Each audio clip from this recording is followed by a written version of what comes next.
Alright, so in this video we're going to look at finding the equation of this graph here, and I'll have several examples.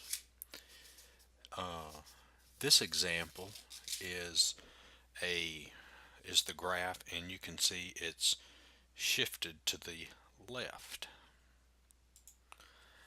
Actually, I'll have 8 examples of modeling these trig functions.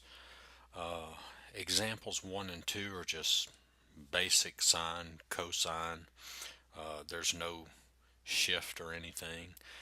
Examples 3 and 4, they're basic sine and cosine, but they're reflected about the x-axis.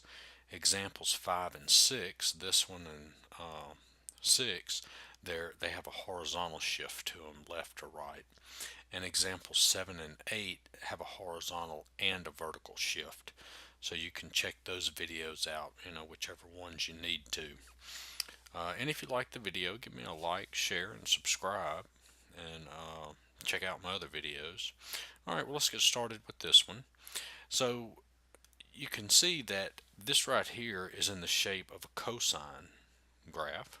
Okay, and so we know that our function is going to be in the form f of x is equal to a times cosine of bx plus c plus d. Okay. All right. So we got to figure out what a, b, c, and d are. Okay. Well, just real quick, we can go ahead and say that d is equal to 0 because there's no vertical shift. Okay, it's not shifted up or down, so that means d is 0. A, that's the amplitude, so we can see the maximum value is 3, the minimum value is -3, so that tells us that A is 3. Alright, so now let's work with the period. Okay, let's figure out what B is. Well, we know that the period is equal to 2 pi over b. Okay, so what I need to do is I need to get the length of the period. Well, the length of the period is from this -3 pi over 8 to 5 pi over 8. Okay, that's the length of the period. So how do I get the length of the period? Well, I just take the 5/8 minus the -3/8. So the period, the length of the period, is 5 pi over 8 minus -3 pi over 8. And so that's going to be 5 pi over 8 plus 3 pi over 8, which that's 8 pi over 8, which is pi. So that's the length of the period. Alright, so now if I replace period with pi, that means I have pi is equal to 2 pi over b. And then I can solve for b.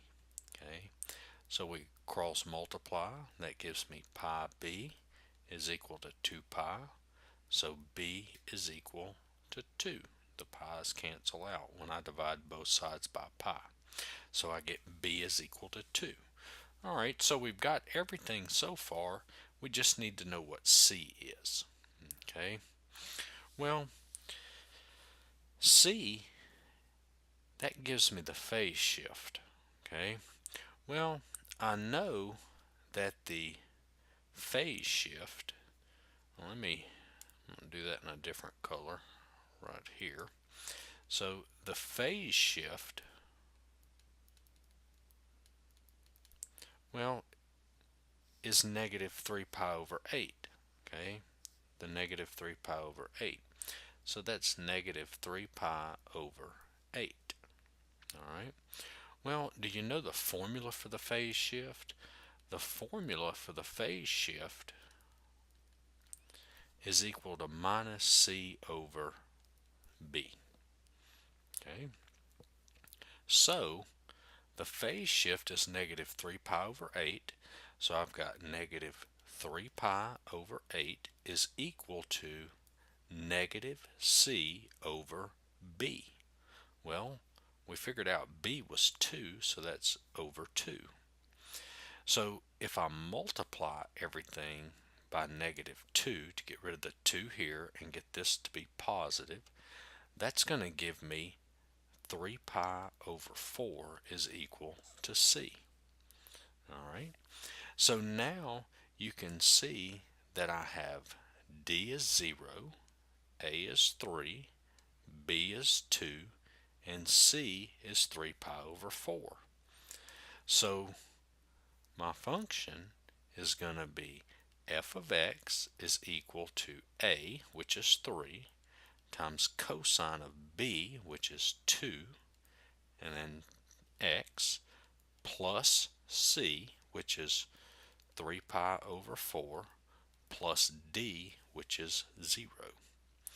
And so if I rewrite that, f of x is 3 cosine 2x plus 3 pi over 4.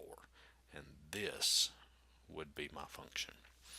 Alright, so I hope this video helped. Give me a like, subscribe, share, and check out my other videos, and thanks for watching.